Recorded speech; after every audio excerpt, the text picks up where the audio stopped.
Hello, welcome to another video. This video I'd like to discuss the Sear, the Sear bar and its function in a Luger, so sort of a review. And specifically I'd like to address two issues. That one is observed under slow motion of during recoil, that this detail of the Sear bar or the Sear bar itself kind of bounces on the way when the toggle is moving back. And another is the small bump on the Sear bar, try to justify it. So let's get started. So here, the Luger here, I bypassed the main spring so I can demonstrate. When you fire a shot, the receiver moves back with the barrel, and as it moves back, these toggle ears are gonna hit the frame ramp, and this is gonna start lifting up. Now I want you to watch what happens here to the Sear as this goes up, and there's gonna be a click as this opens, Let's see if we can zoom in. You see that the lower back of the end of the Sear is moving out, and then a click goes back. And then on moving forward, okay, so the striker hasn't been latched until this toggle reaches this point here, okay? Essentially those goes together, the receiver is moving forward, and the toggle train, and the breech block are moving forward. And you see this force, that this force is due to the spring, the striker spring, which is this spring over here. And what's going on now during this last phase is that the back end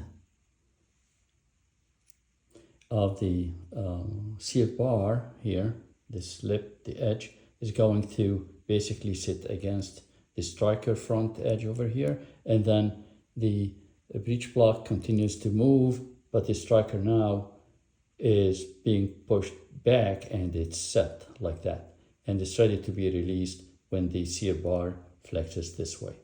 Okay, so here you have it. We push in. Now the striker has been set, and if I squeeze the trigger, this has no bullets in it. If I squeeze the trigger, you can now watch here to see how this end of the Sear bar is going to move out. You see it? And there's a leaf spring acting against it, and we reach a point where you hear the click, and that's when the striker falls down. Okay. So here I disassembled on this Luger the Sear bar. Here's the spring that retains it in place. So if you see the Sear bar, it has this kind of angled cut to it, and this here is not a simple pin. It's just like a wide pin, if you like, that's slanted backwards like that. The Sear goes here, it's gonna fall in and to the front like that, and we know that. So here's again, this is going to go in like that, and we have the leaf spring that slides into this drawer here like thing, and it ends up pushing on the back end of the Sear. So if we press the Sear like this, or we press the plunger in, that's how the striker is released. You see how the the back of the sear bar flexes out, and then it releases the striker. Now this is the edge here from the inside. You can see it over here. So this protrudes now, and when this breech block is moving back, this is the catch. This is going to catch this edge of the striker, and when the breech block continues all the way in, this striker or firing pin will be squeezed, so this will move this edge to this point here, have this gap here, and that sets the striker. And when the sear bar is pressed in, this edge here that's holding now the striker in place here, okay, if I push, this goes up and releases the striker. Okay, so here's another picture. Okay, you see this out, this is the breech block. Okay, this goes in and sets like that. So when the striker falls, okay, this is the striker in the extended position, and the sear bar, this edge here, the back edge, is going to go in here. Now, when this thing recoils, the toggle train, you see this edge over here? This is also, it's like ramped downwards, and this is going to sit like that and catches this tail edge of the firing pin like that. And upon squeezing the trigger, it will release it. Now, as the toggle train moves back, okay, now remember the sear is part of the receiver. The toggle train now is moving back, and the sear is stationary, and then you see this ramps up, this pushes the sear back up, and then pop, it falls down in place. Okay, this continues moving backward. So as the toggle train moves backward, you know, we did not latch the striker, but potentially it's going to be latched, or ultimately it's going to be latched when the toggle train falls in all the way, and the last like about fraction of an inch, this will move back. This will set the striker like that. Okay, so there is this point, this lever here that the trigger, when you squeeze the trigger, this L-shaped lever, squeeze the trigger, this moves down. This piece here at the top is going to move out or inwards toward the Luger, and it's going to squeeze against this plunger. Now this is spring loaded, and that's because you want this to, if you keep squeezing the trigger, this goes in. You see, this is how it sits, and you cannot, sorry, here it is. You cannot shoot, you cannot release the striker unless you let the trigger go, and now the plunger is facing the edge,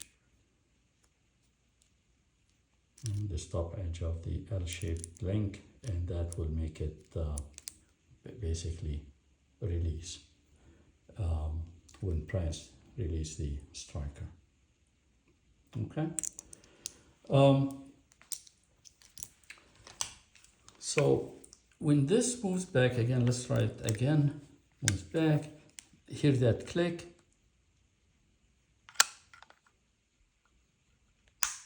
Okay, so this is the point where the the breech block has reached a point where this basically was sliding and then click in position like that, boop, like that. But then the breech lock continues to move backward, and then as I said, on moving forward, the Sear bar is going to latch the striker. Okay, so when this happens, you know, so there is, and this is happening very fast. You see, so that click, okay, we have to shoot, and now repeat the cycle. See that pop, click. Now imagine the toggle moving very fast backward, this toggle, you know, very, very fast. Essentially what's happening to this, to the Sear is that it's really pushed up, and that its leaf spring is acting on it. So very quickly it moves up and then it'll fall. And when it falls, okay, there is a potential for, well, it's going to hit the receiver over here. You see there's a mark, actually, if I zoom in, you can see the mark of this edge, okay, of the Sear bar, the back tail hitting the receiver. Okay, so that's the click you hear, and imagine this is happening at very, very, you know, it's set, it's moved out and then released, so it's going to cause that hit, and potentially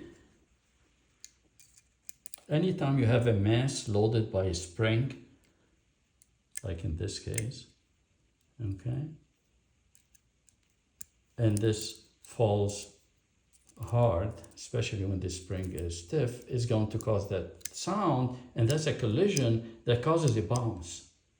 Okay, there's going to be a bounce or a tiny damped, quickly damped oscillation that happens when the during the back motion of the you know, during the recoil phase. So it hit that click, and that causes a bounce that in slow motion videos I posted one, you can see that. Okay, now the last part I want to talk about is the bump. Why do we need this bump here? So one might argue is that, you see, this is kind of maybe thin, too thin over here, and you need it over here. Let me zoom in. Okay, so this is too thin here, and we needed the bump to you know, strengthen it or reinforce it. But if that was the case, this would have been moved wider. This is narrow bump. It could have been made like wider.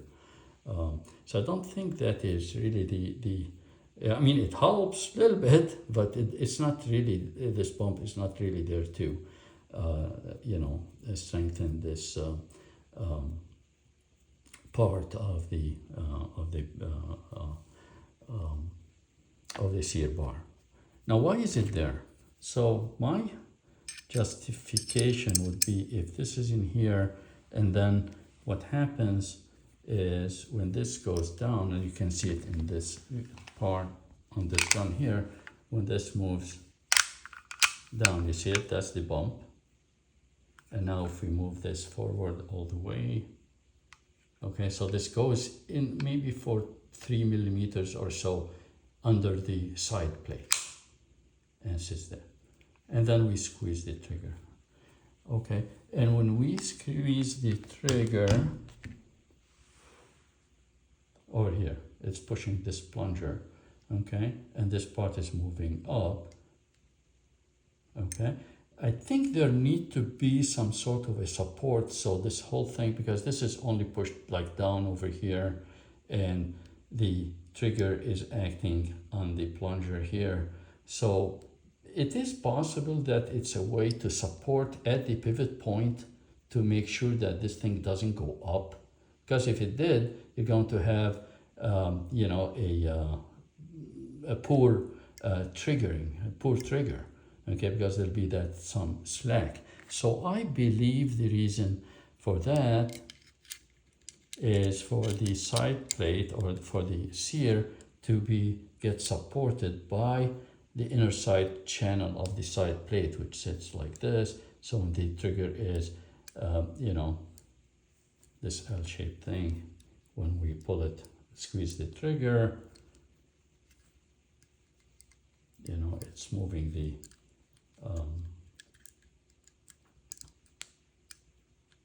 sear. Okay. So it is really a point of pivoting, supporting, doing a support to the supporting the sear bar, maybe pushing, keeping it in place. And one clue to that is on some guns, okay, I don't think it's a too critical of a function for that bump, but on some guns, like this particular 1911 DWM, you see the, let me zoom in, you see the, here, that bump, okay, the blue ink has gone, and that's because it's rubbing against something, and that something would be this here, the inner side, the top channel of the sidebar. You see this? This is where it touches the side plate, that bump.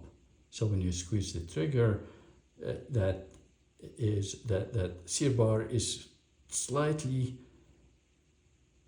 trying to raise up at the center point, and the side plate attempts to retain it. I think that's, you know, that's my suspicion, is that really the main use for that tiny bump on the